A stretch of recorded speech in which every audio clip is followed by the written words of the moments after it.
கர்த்தர் அதிசயங்களை செய்கிறார். ஊழியங்கள் வழங்கும் ஜீவ வார்த்தை. ஆண்டவராகிய இயேசு கிறிஸ்து நாமத்தினால் உங்களை வாழ்த்துகிறேன். நீங்கள் ஆசீர்வாதமாயிருப்பீர்கள். படிக்கிற பிள்ளைகளாக இருக்கிறீங்களா? நல்ல படிப்பை தருவார். வேலைக்கு முயற்சி பண்ணுறீங்களா? நல்ல வேலையை தருவார். திருமண காரியத்துக்காய் பிள்ளைகளுக்காக முயற்சி பண்ணுறீங்களா? நல்ல குடும்ப வாழ்க்கை தேவன் அமைத்து தருவார். சொந்த வீடு இல்லையா? வீட்டை தருவார். ஒரு தொழில் செய்வதற்கு முயற்சித்து தொழில் அமையலையா? தொழில் அமையும். கடன் பிரச்சனையா? கடன் மாறும். கலங்காதீங்க, சரியா? இந்த நாளில் ஜீவார்த்தைக்கான வசனம் சங்கீதம் 35:12. நான் செய்த நன்மைக்கு பதிலாக தீமை செய்கிறார்கள், என் ஆத்துமாத்தை கேட்டு போக பார்க்கிறார்கள். நான் செய்த நன்மைக்கு பதிலாக தீமை செய்கிறார்கள். நீங்கள் செய்த நன்மைக்கு பதிலாக தீமை செய்கிறாங்களா?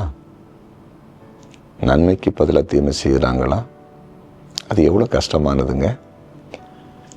நம்ம நன்மை செய்கிறோம் ஒரு ஆளுக்கு, அவங்க அப்புறமா தீமை செய்கிறாங்க. அப்படி தீமை அனுபவிச்சிருக்கீங்களா? கண்டிப்பாக அனுபவிச்சிருப்பீங்க. உங்களிடத்திலிருந்து நன்மை பெற்றவர்கள் தீமையை உங்களுக்கு கொடுத்திருக்கலாம்.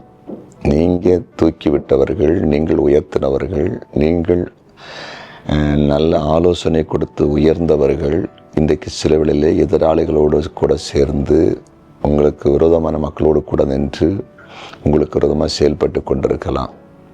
அது மிகவும் கடினமான காரியம், வேதனையான காரியம். அதை நிமித்து நீங்கள் சோர்ந்திருப்பீங்கன்னா அதுலேருந்து கண்டிப்பாக ஆண்டு விடுதலை தருவார். நன்மைக்கு பதிலாக தீமை செய்கிற எந்த மக்களின் மேலும் தேவன் பிரியமாக இருப்பதில்லை. ஏன்னா இயேசப்பாவே இந்த பாடுகளுக்குள்ளே கடந்து வந்தார்.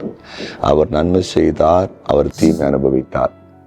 அவர் தன் சொந்தத்தில் வந்தார், அந்த ஜனங்கள் அவரை வெறுத்தார்கள். அவர் இந்த பூமியிலே மக்களுக்கு நோயிலிருந்து விடுதலை கொடுத்தார், பிசாசில் விடுதலை கொடுத்தார், மக்களை வாழ வைத்தார், அற்புதங்களை செய்து அவங்க தலைகளை உயர்த்தினார். ஆனால் அப்படிப்பட்ட நன்மை செய்து அவருக்கு தீமை செய்தாங்க. அதனால் அவருக்கு தெரியும், நன்மை செய்துட்டு நம்ம வாழ்க்கையில் மற்றவங்க தீமை செய்யும்போது, நன்மை நம்ம மூலம் பெற்றோர் நமக்கு தீமை செய்யும்போது அதன் கஷ்டம் இயேசப்பாவுக்கு தெரியும்.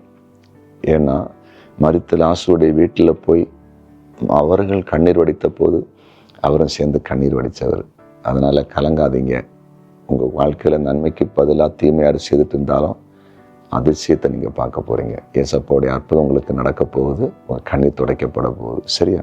ஜெபிக்கலாம். இயேசுவின் நாமத்தில் பிதாவே, உண்மை நன்றியோடு ஸ்தோத்திரிக்கிறோம். நன்மை செய்த உங்களுடைய பிள்ளைகளுக்கு யாராவது தீமை செய்து இருப்பாங்கன்னா நீங்கள் அவங்க கண்ணீரை துடைச்சிருங்க. இவங்களுக்கு நியாயம் செய்யுங்க, விடுதலை கொடுங்க. இன்றைக்கு பிறந்த நாளை காண்கிற அனைவரையும் வாழ்த்தி ஆசீர்வதிக்கிறேன். ஆசீர்வாதமாக இருக்கட்டும்.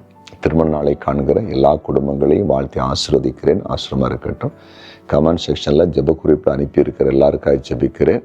அற்புதத்தை செய்தருளும். இயேசுவின் நாமத்தில் பிதாவே.